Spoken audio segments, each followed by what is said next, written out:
Mesdames et messieurs, faut-il instituer une rémunération pour les femmes au profit des femmes pour les travaux ménagers? Nous allons y répondre par un oui. Ma réponse est non.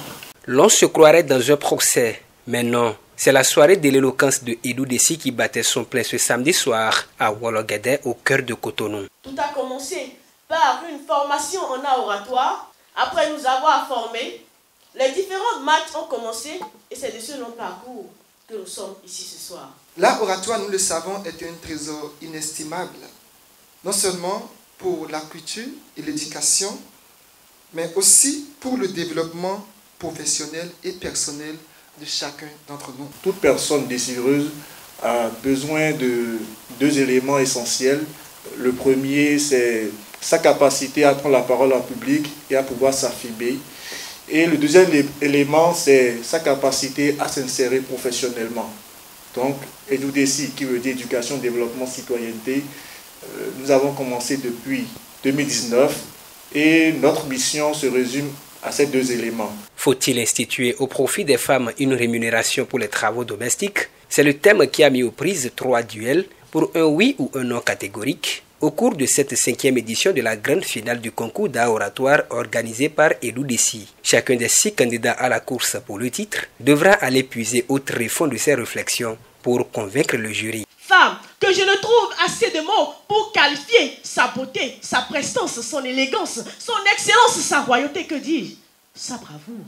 Plusieurs termes sont utilisés pour qualifier ceux qui font des travaux domestiques. Un boulot contre rémunération. Servante, domestique, bonne, quoi d'autre?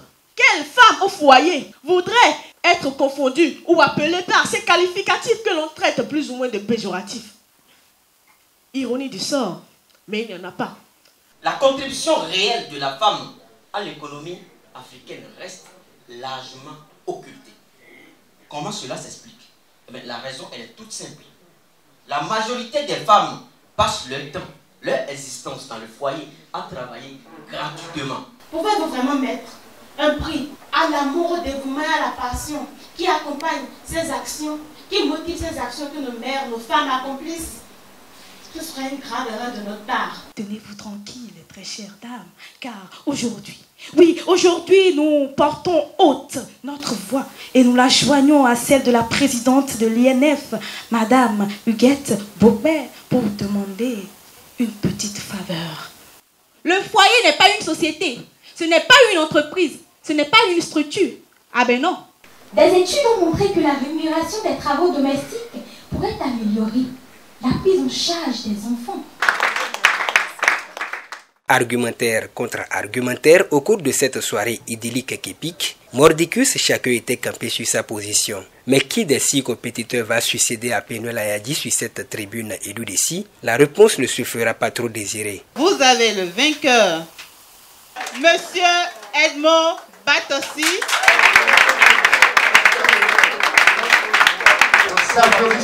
Oui, le seul coq de la basse-cour ce soir aura séduit le jury par la qualité de ses interventions en faveur de l'institution au profit des femmes, une rémunération pour les travaux domestiques. Je vais dire que je suis extrêmement content. C'est un plaisir pour moi. La qualité de la formation qui a été dispensée, je crois que c'est ça qui m'a permis de me mettre à niveau et de mieux rebondir aujourd'hui. J'ai été vraiment impressionné par la qualité du travail effectué par les différents candidats. Mes impressions sont bonnes en ce sens que vous avez suivi avec moi ce qui s'est passé ce soir. Alors, nous dirons simplement merci à toutes les parties prenantes. Fifame et Diane occupent respectivement les 2e et 3e places sur ce tableau final du concours d'art oratoire Edou Dessi qui se referme ici ce soir sur une note de satisfaction.